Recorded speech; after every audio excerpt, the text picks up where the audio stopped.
so now we're going to talk about Lab 1. Okay? Before we go there, I'm going to show you a short PowerPoint here. Okay. Okay, y'all know Arlene? Anybody know Arlene? She really hates this video. She yells at me every time. You're still showing that stupid video? Okay. So we're going to go visit Arlene, okay? Okay, so if I told you to get to Arlene's house, it's off of 44th and Sooner. Can y'all find her house? Absolutely. Well, no. Okay. So those directions suck. So if you turn a report into me, and the report was how to get to Arlene's house, how you get a good grade? No. Okay. Good or bad? It's bad. Okay. How about this? Turn left on 15th, then left on Sooner, then right on 44th, left on McLeman, then left on 47th. Okay, 47th. A little better. Get you in the neighborhood. You could probably, but you know, Might be able to guess. If she was home, you could from find where her we're car. starting from, we don't even know where we're starting from at this point. So it's a little better. And for Project 1, this is very critical because I want you to tell me exactly how to get there. It's not Arlene's house, but you know. Okay. Oh, okay. So getting better, but still not great. Okay. How about this? And actually, if you notice, well, okay, you notice originally just said Arlene's house. I never even said which Arlene it was. So now we're actually going to Arlene Haynes' house. So we're getting better. Okay. So go west on 15th Street to Sooner Road, 0.5 miles. Go left, which is south on Sooner Road. So basically the instructions are getting better. Y'all agree they're getting better? So you could probably find it with this. Do you agree? Okay. Well, wait a minute. I never did say her old house or her new house. She had 2 houses. She used to live over here behind St. Philip Neri. So really, we just by telling you to go to Arlene's house, I still haven't given you good information. Yeah, but when you say somebody's house, you figure it's the one that they're living in. I own 2 Unless houses she right actually now. still. I literally own 2 houses right now. It was kind of funny because I had a company come out, do a yearly change filters, do everything in the entire house to the wrong house. Then I'm like, you didn't show up? They're like, yeah, we did. Your son let us in. I'm like, yeah, that's my other house. So like, oh. So then come out and do it at my house as well. So we both got it free. Air conditioning, tune-ups, everything, all free. So I paid for one, got 2. Okay, so now what if I tell you I'm going to this specific address? So we're getting better. Okay, so you see how the instructions, you can actually follow this. How about this? What if I actually give you a graphical map and starting from here and going there and so on and so forth? Okay, so you see how we're getting better. And that's what is critical with this class. Imagine going to court with those first set of instructions. No, it's not good enough. You really need to give good instructions. Okay? So there's our short video on how to get to Arlene's house. Yes, she yells at me every semester about it. Now, the recording from last year is pretty much the same. We got enough time. I'm going to go over this quickly. Okay, this is out of your book, chapter 12. I actually got a ride to the airport with a lady who wrote this chapter, Amelia Phillips. She's a real nice lady. It's okay, but I'm just not thrilled with it. It should be chapter 12, isn't it? I hope. Hopefully. Okay. Email investigations? Okay, so we're going to talk a little bit about it. Okay? We're going to talk about the role. Actually, I want to show you some examples, so we're going to go through this quickly. There's a lot of different types of emails out there. There's spoofing emails, phishing emails. We can go on for days talking about all the different ones. But for this project, you're just going to track the email I give you. Okay? I was going to give you one. In the past, I actually gave an email that had a eBay fraud scam website on it, but I would have had to enable a link to the external site, and then it caused issues when it happened before. So it causes a lot of issues. So, all right. So email, you normally send something. It's a two-way communications. You know, you got the client, you got someone sending it, someone receiving it. Makes sense? Everybody does know how email works. Okay. Normally there's some server that handles the sending of the email. Okay. There's email different. A lot of it. Is anyone who uses web email only? Web client only? Does everybody? I figured a lot of people now should be using web client only. I think so, yeah. I mean, I use Outlook here.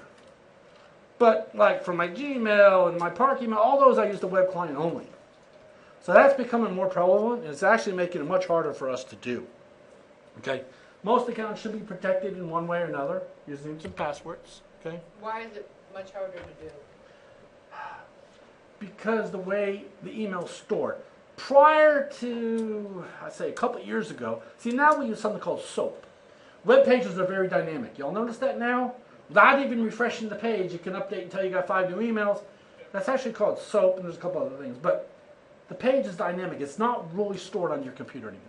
In the past, they used to store it, and you have to refresh it, and we would download the new page, and you had the cache capability. We don't need that anymore. On all my systems, I have cache totally turned off. Because every page I go to is dynamic. So why do I... Plus, with high-speed internet, am I really saving any time by not downloading that 4K logo in the corner? It's nothing. And for security reasons, I don't use cache at all. Okay, but hopefully you have a username and password on your account. You have a client which connects to the server and says, hey, you got an email from me, or you send an email through it. Are you in forensics? Yeah. Okay, pull up a chair somewhere.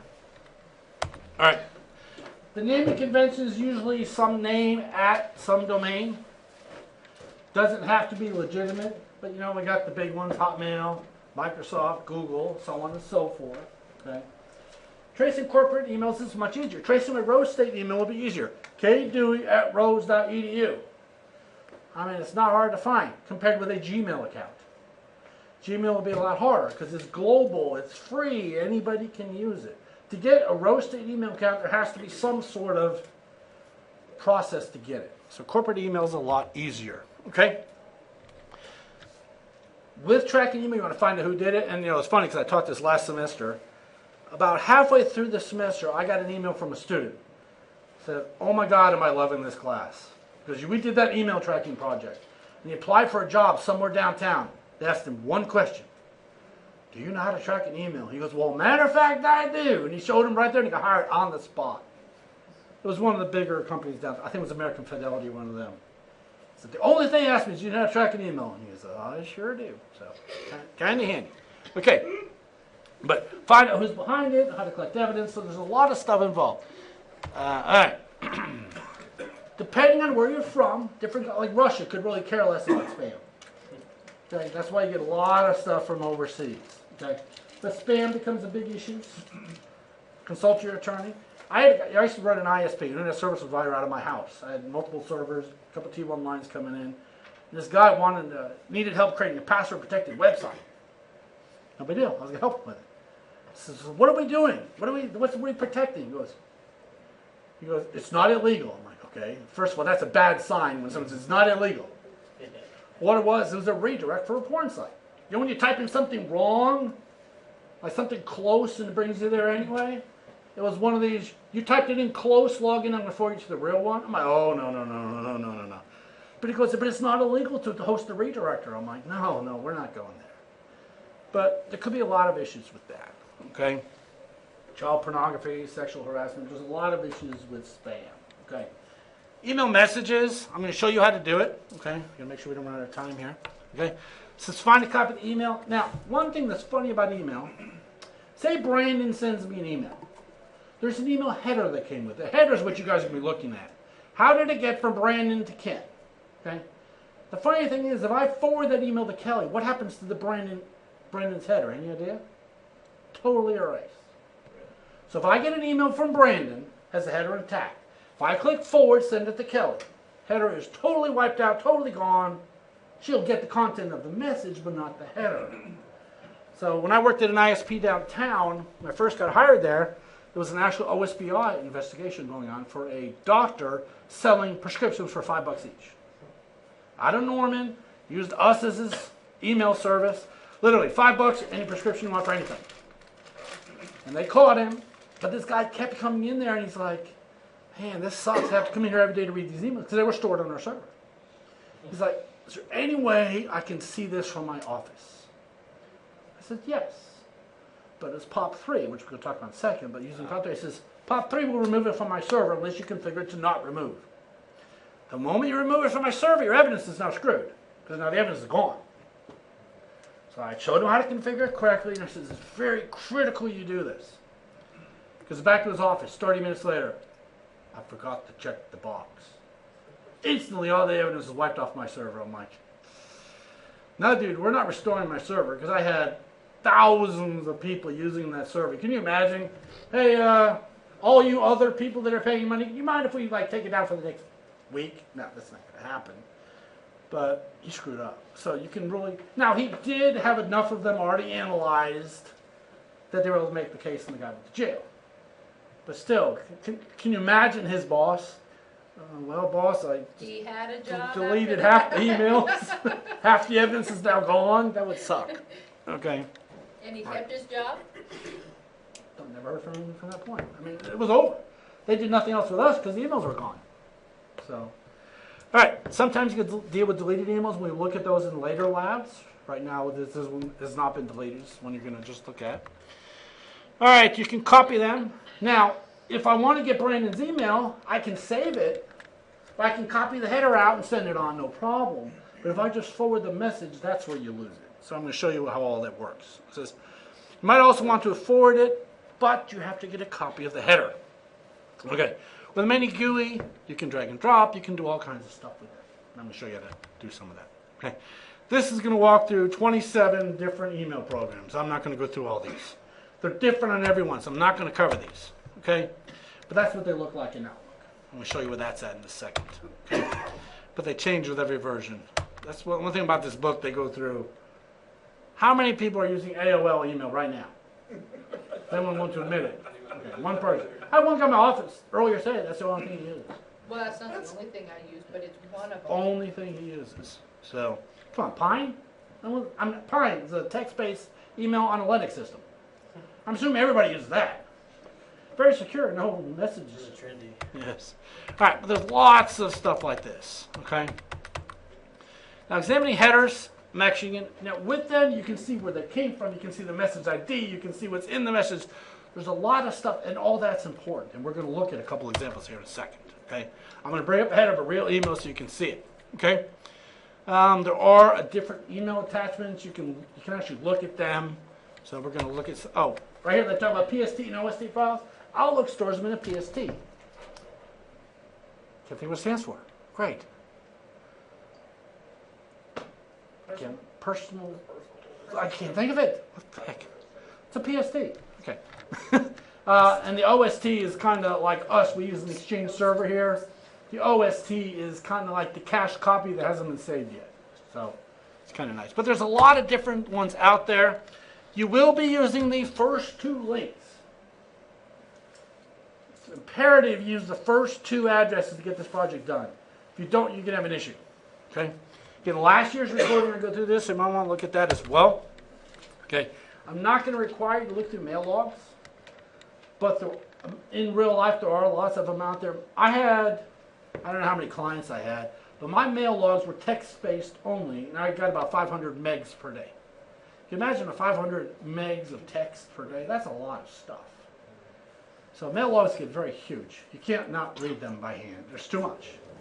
So you need to get some program to analyze that for you. You can also look at firewall logs and stuff like that. Here's some example of a firewall log here, or an email log. Okay, there's different types of email servers. I had a flat file one, but there's also database systems like Exchange server stuff. A lot of you probably heard of Exchange server. A lot of your companies probably use it, or GroupWise, or something like that. Okay. Let's see. There's a log file. This is on a Linux system. With email, there's two things: SMTP and POP3, Simple Mail Transport Protocol, and Post Office Protocol number 3. SMTP is used when you send a message. So if you're at your house going to send me a message, your client or your web client, whatever you're using, and it basically uses SMTP to contact DNS and say, hey, where is Ken Dewey's mail server, or Rose.edu's mail server, and sends it via SMTP to the mail server. POP3 is how I retrieve it. Again, using Outlook's a little different. You're using Exchange server is a little different. But POP3 is how you retrieve it. Post Office Protocol 3. Okay. And let's see. Okay, there's Exchange server, uses a database, so on and so forth. We're almost done with this. If not, we're going to be done in a second. GroupWise, come on. Everyone actually using Novell. FAA was still using it the last time I heard. Really? Yeah, they were using Novell GroupWise. So. I'm embarrassed. Yeah, they were. FTK, we'll be using that extensively through this class. So I will show you that later. You don't need it for this project, but I will show you how to use it when we get to that. I think it's like project 4. Okay. So So there's some different tools. We're not going into all the tools here. And the version of FTK they show you is old. This is the old version, 1.81.2. So it's version 5 now, just a little different. Okay. But there's a lot of stuff. Feel free to look through this if you want. PowerPoints are up there. You can read about it. You just don't need. Now, they also talk about MIME. That's the encoding. You ever send a video attachment, audio attachment, or PDF in your email? It's actually encoded with MIME. MIME makes it, because email is text only, believe it or not. Every email you send is text only. It uses MIME to convert the whatever you're sending to text. That's why you'll look at a header in a minute, it's going to have a bunch of gobbledygook in it. Because that's the attachments that were on the message. Okay? I'll show you some of those examples. Okay, there's a hex header we're going to look at later.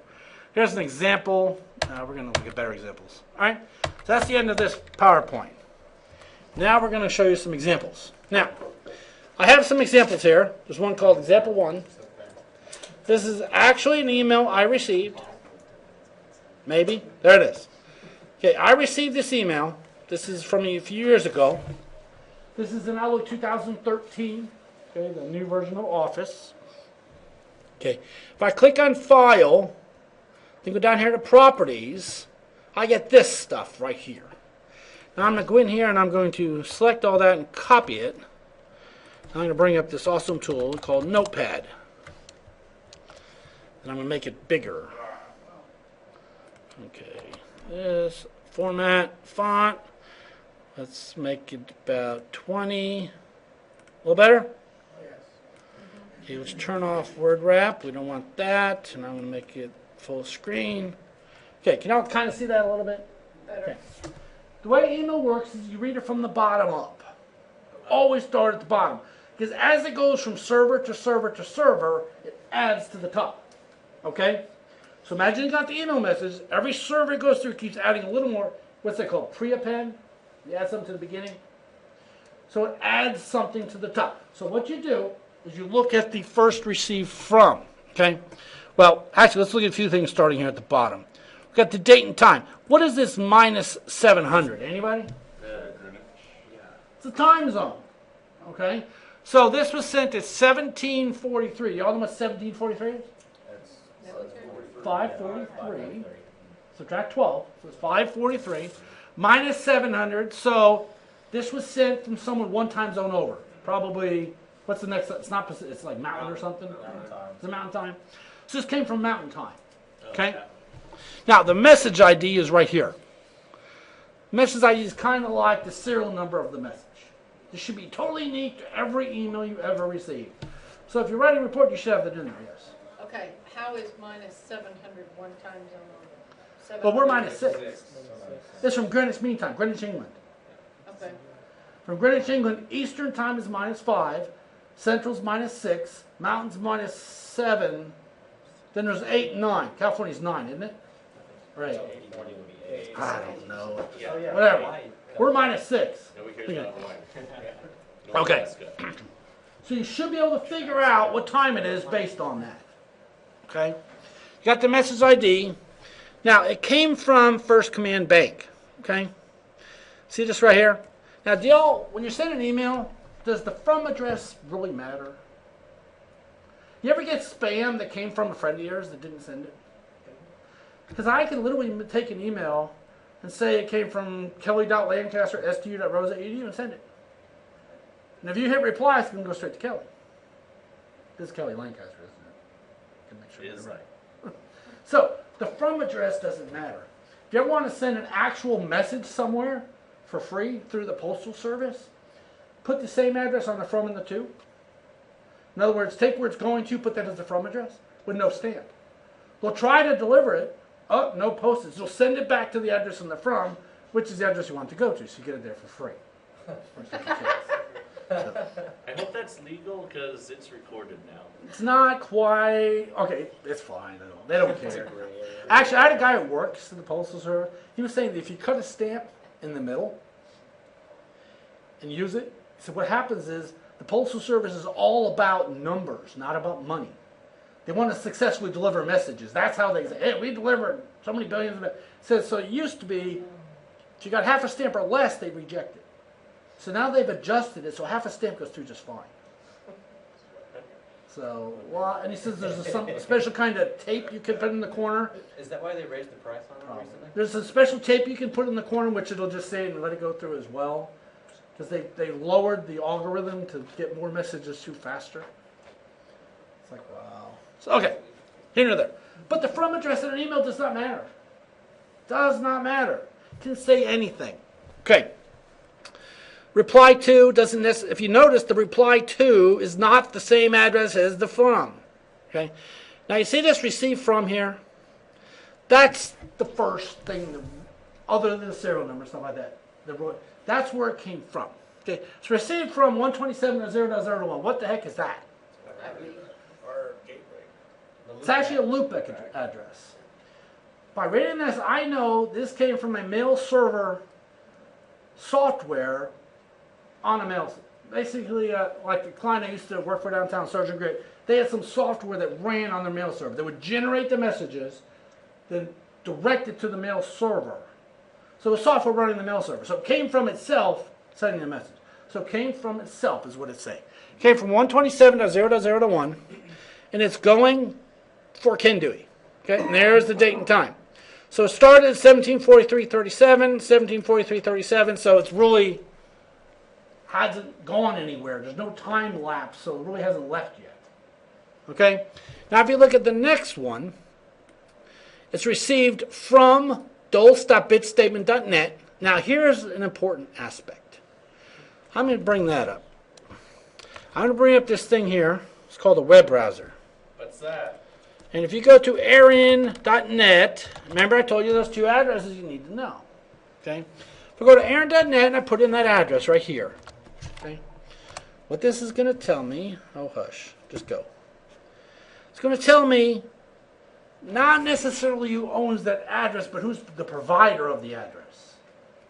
For instance, when I ran my ISP, if you had put in my IP address, it would have said Cox. Because I really sent it, I'm the one, but really my provider was Cox. So this is XO Communications. There's their contact information at the bottom. So many people screw this up, and I'll show you where they're going to screw up. So we got this message, okay?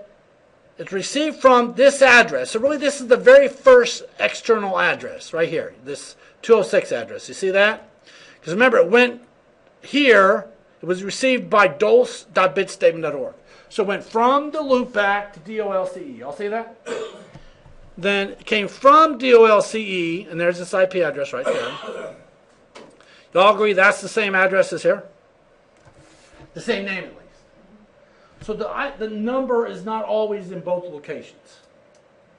So it came from the loopback to DOLCE. DOLCE's number, you can see it right there. Okay? So that's the number we looked up. Okay? It was received by mail.bitstatements.org. Okay? Now remember, this is bitstatements.net, this is bitstatements.org. Okay? Now, and this came through at 1743.42. So it left at 1743.37, now we're at 1743.42, so it's taken 5 seconds so far. So it's probably the mail server software queuing up names and sending them out. I'm assuming this is something that went out to thousands of people. Okay? So then, after that, so remember, it got to mail.bitstatements.org. Well, what's their number? Well, if you look at the next received from, it's right there. See it there? Okay, and it's in the same, you can look at the numbers, they're going to be identical. Well, who is bitstatements.org? I don't know. Okay, who is firstcommand.com? See how we got first command down here? We also have firstcommand.com here. We didn't look that part up yet. Even though it might not necessarily be true, you need to say who it came from. Okay. Now, you see the email really came from First Command Bank. There happens to be their address there.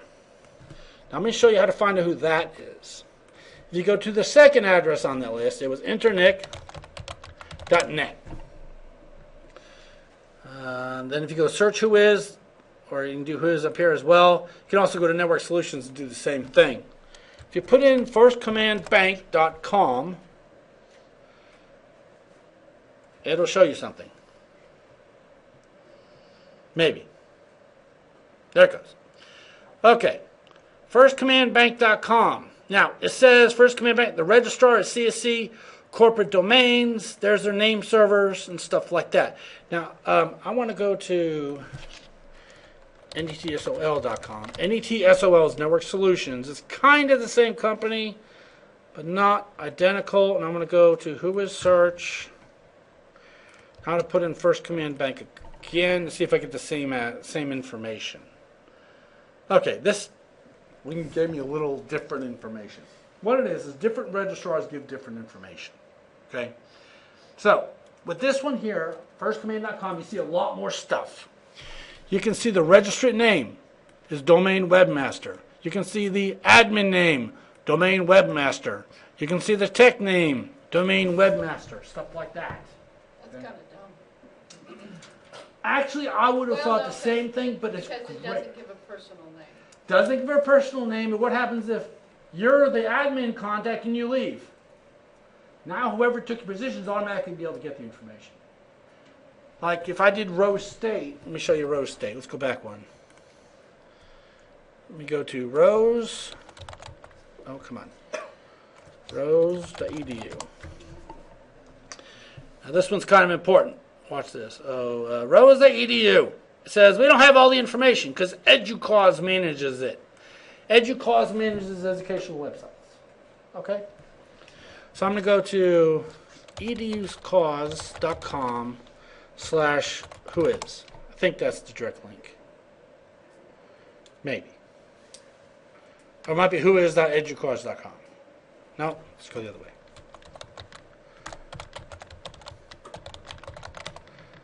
One will be correct. Well, maybe not. That's this guy. This is another cool website. Who is Educause? Oh, it's whois.educause.net. There it is. Okay, now I'm going to put in rose.edu. Now we have a lot more information about Rose State. Now you see the admin contact is John Primo.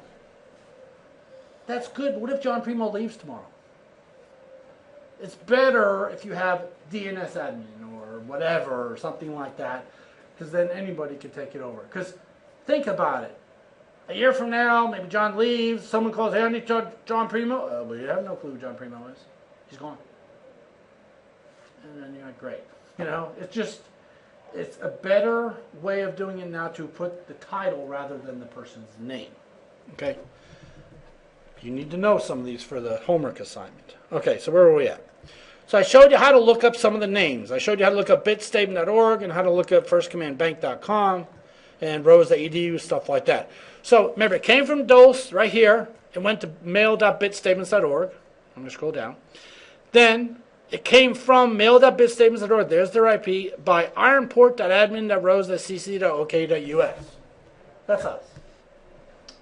Believe it or not, our domain is actually admin.rose.cc.ok.us. But it translates to rose.edu as well. Okay?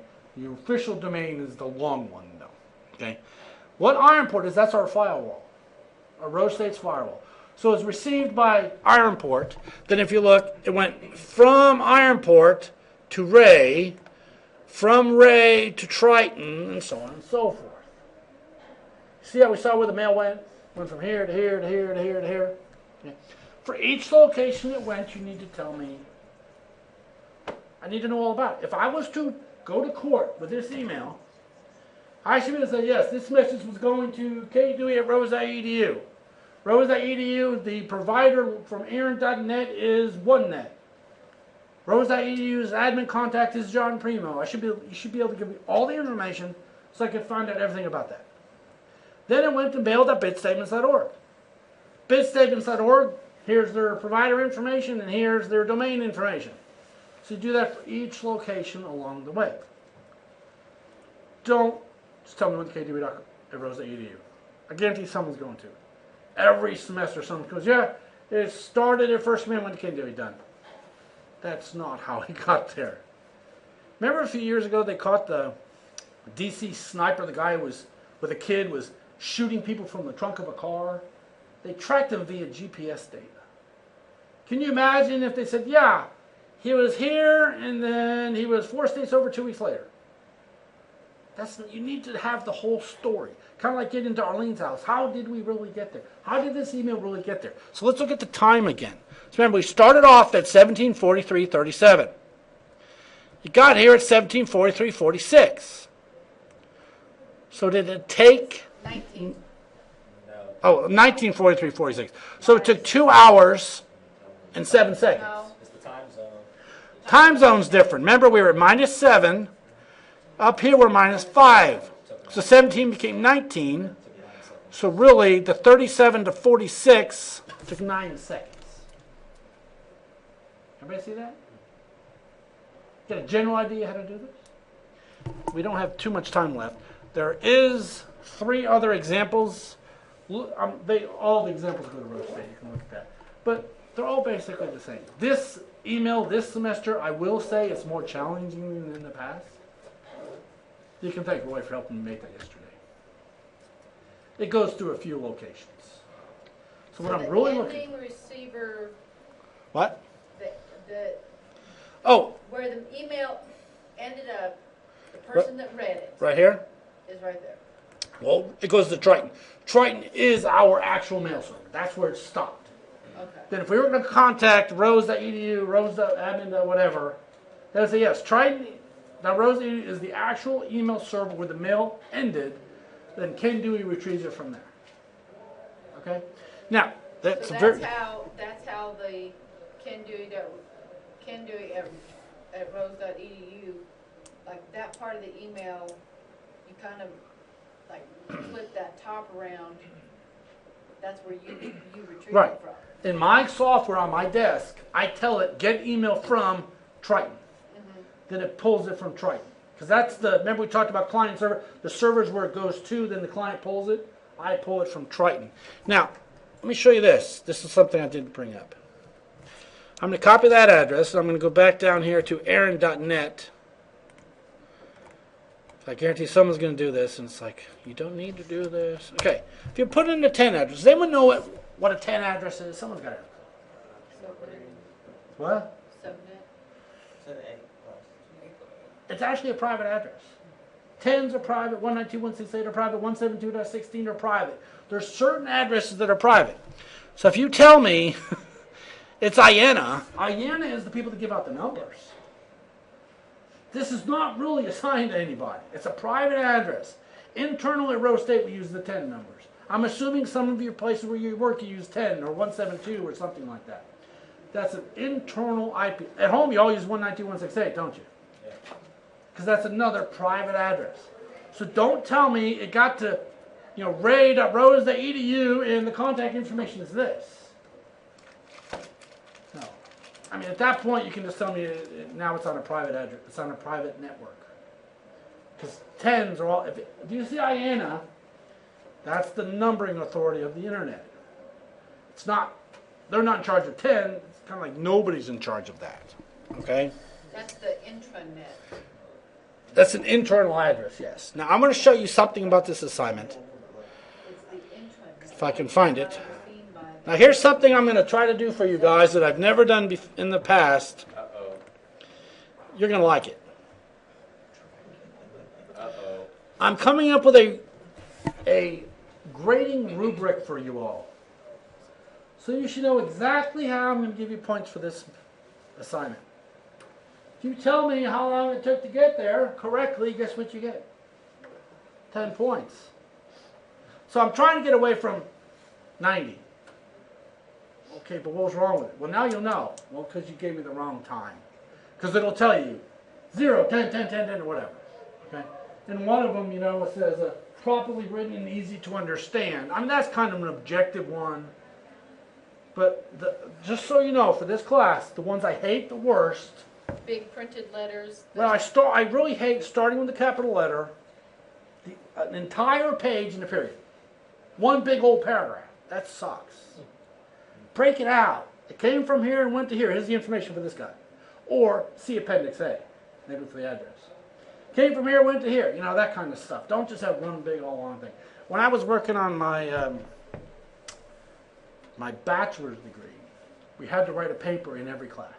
Even in calculus, I had to write a paper. The reason was somebody was leaving with their bachelor's degree, going on to a school with their master's degree, and turning a 15-page paper. It started with a capital letter, ended with a period. 15 pages later. That's very bad. Hopefully you all know with English you don't write a 15-page paragraph. So what we ended up doing, we ought to write papers in every class until, to get... Don't just write a big old paragraph. It's so hard to read. And a lot of times I'll mark you off for stuff, and you're like, but it was there. Look at the 7th sentence, the 3rd. Yeah, no, that's just hard to read. Okay. But now you know what I'm looking for. But just because you put it in there, it has to be correct. Because if you put in the correct registrar for gmx.com, but it's not correct, you get 0. Okay? Everybody okay with that? I'm going to try to do that so you guys have a better understanding of what your grade is and what I'm looking for. Okay? Now, while we're here, I'm going to bring up this one. This is the actual PDF for the assignment. No, it isn't. That's not it. Hold on. It's this one. All right. There it is. What I tell you to do is post an electronic copy in the Dropbox. I also have a note under announcements. Say anytime you see D2L, it's Canvas, okay? I think if you look under announcements, there's an announcement that says, anytime I refer to D2L, I mean Canvas for this class. Because next semester, I don't know if we're going to change. I really don't want to change everything to Canvas and then forget it. And so when like here it says post to D2L, that means post to Canvas. Are we okay with that? All right. Purpose, to understand how to do it. An email has been received by an individual. Your job is to track its origin and give me as much information as possible. Analyze it in depth and determine how much you can about each of, well, there's only one email in this one. Last semester they had 5. You get 1. But yours was 5 times harder. For the tracing, I want a detail. I want to know every step they took to get from start to finish. Don't tell me it started here and went here. How did it get through there? Okay? If you feel you need to contact an ISP, in the real world you would do that. I would say, hey, I need to do a subpoena for bitstatements.org to get more information. In the real world, you would actually subpoena each of the companies along the line, but don't. This is not real. Okay? All right. Say refer to the rubric to see how I do that. No special rules. The scope of this includes the emails and anything needed to complete the assignment. May use any publicly available tool. Now, there's a tool out there called Sam Spade, which might be very handy for you guys. I'm not going to bring it up. It's a website. You can actually do it on there, too. Sam Spade, you can actually dump the email in there. It tells you all kinds of stuff about it. But don't copy the content of Sam Spade and paste it in the assignment. Think you're done. That sucks. It's called Sam Spade. Okay? So, discover who owns the domain, who owns the IP. And if anybody tells me Jim Beavers is in charge of Rose State, you're going to get that one wrong. I'm just telling you up front. Okay? I'd say most people do. I recorded this. I didn't record that last year, so this is a bonus for you guys. Because half of you would have told me Jim Beavers. It's not. Okay. It says your report should contain any information you gain from the email. Do not contact anybody. Don't ask for logs. Just assume you're using the stuff you got. But in the real world, you want to contact everyone along the way, get a subpoena of their mail logs, their server logs, to prove that it really happened. Okay? One other thing. Did y'all know emails can be edited? No, they can't. Yeah. So easy. Inside of Outlook, edit message. Go ahead and change all the content. Save. Guess what? No one will ever be able to tell. Will not. You literally would not be able to tell that I did that. Not saying I ever have. At least today. But actually, the message you guys are working on, I edited slightly to remove some stuff that might have given a little bit of information away. Okay. Now, the messages you're working with, I gave you, and the next thing is going to open in 5 minutes, you have 3 things. Okay? You have the actual MSG file. If you do not have Outlook, you're not going to be able to open it easily, but there are web-based message viewers. Okay? Download one. Sam Spade can even bring in a message. Okay? And oh, hush. Go away. You open it back up again. Okay, there's the message you're viewing right here. Okay? In Outlook, it's very easy to go File, Properties, and get the header right here. Okay? But I'm also, here's what I give you. I give you the email in a PDF file. right here. And I also give you the email header in a text file. So you should have no issues. I gave you the MSG file with the actual Outlook email message I saved. Then I give you a PDF of that message, and I also give you a text file with a header in it. So you guys should be fine. If for some reason you can't get the header, Is that what you edited? no, actually, just the content of the message. Yeah, why do we actually need the PDF? You don't. Yeah, I mean, how, that's. Well, because yeah, but it's also you're going to find out in this class, you need to look at everything. Okay. Yeah, you'll find out later. You really need to look at all of what I give you. Okay. See this junk at the bottom of there, the header? That's probably the graphical content or the attachments that were on the email It message. says not junk? Yeah, this one's not junk. Now, I didn't go into SPF records and spam handling and all that, but a lot of the stuff you'll see at the top of messages gives, like, where's the SPF? It's in here somewhere. Somewhere on here should have SPF. That is not sunblock. Stands for Sender Policy Framework. I don't see it. It's here somewhere. So there's anti-spam, antivirus. SPF's got to be here somewhere.